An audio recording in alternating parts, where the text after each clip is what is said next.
Goeiedag, good day, fellow South Africans and citizens of the world. And a couple of my subscribers have become involved more in remedies and ways to protect yourself against the coronavirus. And this is a shout out to Glenn, who wrote, I have been looking at the Spanish flu outbreak and reading a lot regarding treatment. It turns out that they were using aspirin in large doses to try and combat the flu. Unfortunately, aspirin increased the mortality rate, but they only found this out a long time later. There was one remedy that has had success, and this was bicarbonate of soda, and not a baking powder, which raises the body's alkalinity levels and killed the flu virus off relatively quickly. Further research turned up that daily doses of vitamin D were also a great help in supporting the body's immune system. Both these compounds are relatively inexpensive and available. There is also a lot of information on this online, and the upside is that you can't overdose on bicarb. Do your own research, as I did. Many people swear by this remedy. Now, I put this information forward to Philippe, who added the following on this particular issue. He said, generally, where disease is present, the body is in an acidic state. Ideally, it would be alkaline. Half a teaspoon of bicarb of soda a day would help achieve this, preferably taken at night. A dose not exceeding 1 teaspoon per day would be safe. He says vitamin D is fat soluble, stored in the liver. If exposed to adequate sunlight, supplementation is not required. A safe dose would be roughly 5,000 IU or international units. I would not recommend a dose exceeding 1 or 10,000 IU, which is double the 5,000 IU per day, providing low exposure to sunlight at this dosage. We have had good results with doses as low as 1,000 IU. Fat-soluble vitamins are stored and therefore build up to a dangerous level by cumulative effect and action. Hope this helps. Best, Philippe. Well, thanks, Philippe. Always very welcome. And Marlena has written, Hi, Scott. I have not studied nutrition officially, but have been studying it as a hobby on an ongoing basis for the past 47 years. I try and stay on top of it as far as possible and have been involved in a company marketing excellent natural supplements, which originally originated from Siberia and Russia for the past 25 years. When it initially launched in the early 90s, I attended various symposiums in this regard. Medical doctors were often the guest speakers at these symposiums, and I still at present have 2 functional medicine doctors in my downline. I will add a few cents of worth about preparing and prepping for the coronavirus as follows. Supplementation of Vit C was mentioned, that's vitamin C, was mentioned in order to combat the coronavirus, yet it needs to be remembered that vitamin C is water soluble and it is flushed out by the system a few times daily. Thus, even with fairly high dosages, only a small amount is absorbed by the body. Therefore, in the case of any virus infection, it is wise to take up to 4,000 milligrams of vitamin C per day, but spread over the day in order to obtain best possible absorption. Now, I know that Philippe talked about this, and he said you can actually measure your right level depending on your stool, or if you have diarrhea. If you have diarrhea, then it's too high. If it becomes right again, then you're getting closer to the right level of vitamin C. So just use that as a guide. Also to be remembered, especially in the case of serious viral infections, coronavirus being extremely serious, it is best to get intravenous vitamin C. However, I do not believe all doctors will agree, unless it is functional medicine doctor. However, if this is not possible, powdered vitamin C seems to be better absorbed by the body. In high doses, vitamin C may cause loose stools, but this is a small price to pay. This is what Philippe was saying earlier. Together with vitamin C and vitamin D3 especially, is known to fight virus infections. And here we have vitamin D coming into the picture again.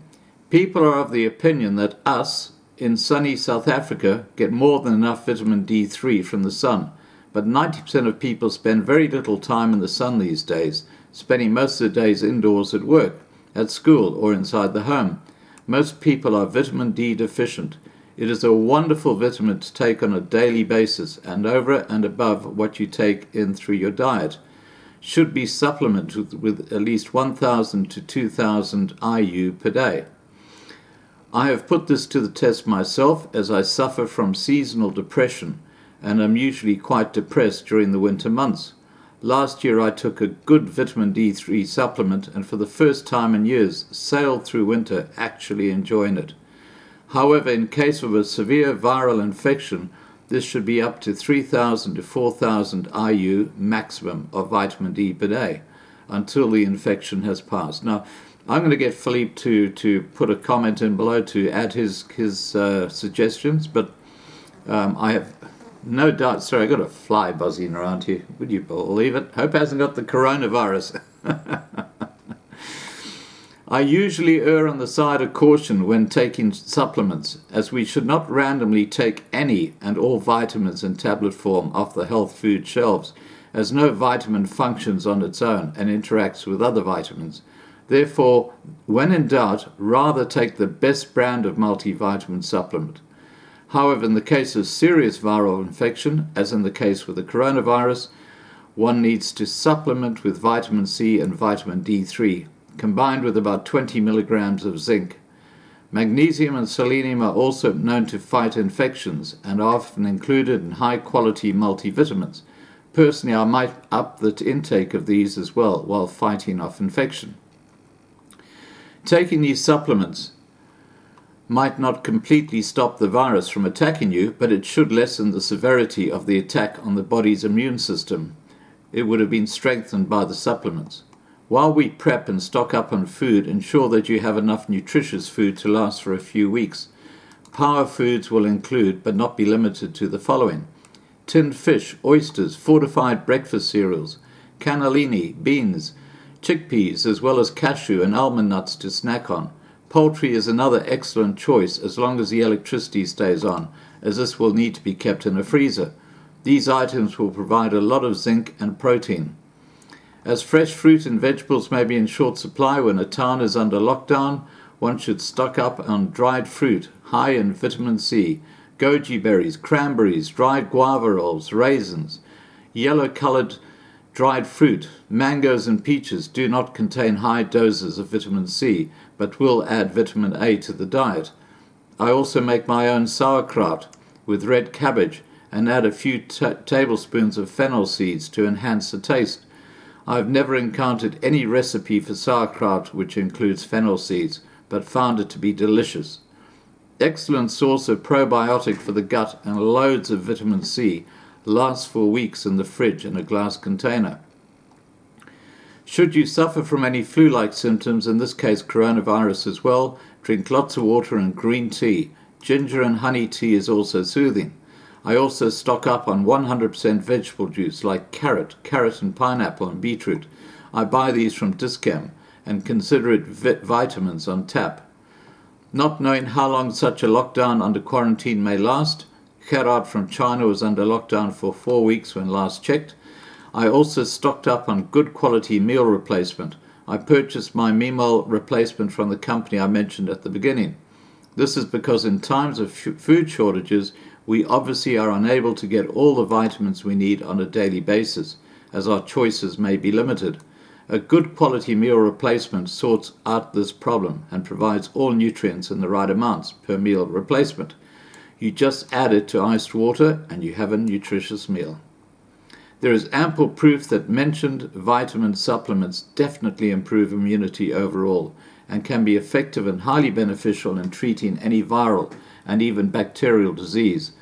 So it only makes sense that we should take them in times like this. And Marlene stops off by saying, stock up and good luck.